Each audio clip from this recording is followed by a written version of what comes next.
बिस्मिल्लाहिर्रहमानिर्रहीम। अस्सलाम वालेकुम।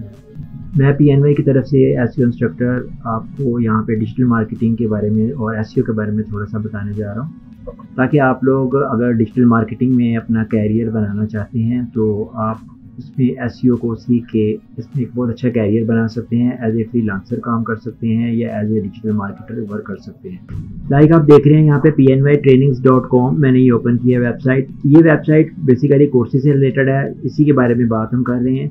और यहाँ पे आप देख सकते हैं डिफरेंट तरीके से यहाँ पे इमेजेस और कंटेंट को प्लेस किया गया और एक पूरी वेबसाइट क्रिएट की गई है। लेकिन सिर्फ वेबसाइट को क्रिएट कर लेना ही सारी बात नहीं है, इसके ऊपर क्लाइंट को लेके आना भी एक आर्ट है। उसके लिए क्या करना पड़ता है, सबसे पहले आपको ये देखना होता है कि आपने इस वेबसाइट को क्या गूगल के रूल्स एंड रेगुलेशन के मुताबिक उसको बनाया है। उसको कहते हैं ऑन साइट एसईओ, यानी इसकी हमने ऑन साइट पहले एसईओ करनी है, उसके बाद ही हम इसको गूगल में रैंक कर सकते हैं। तो ऑन साइट एसईओ करने के लिए हमें किन चीज़ों की ज़रूरत होती है, मैं थोड़ा सा यहाँ पे डेमो दे देता हूँ कि बेसिकली ऑन साइट एसईओ है क्या।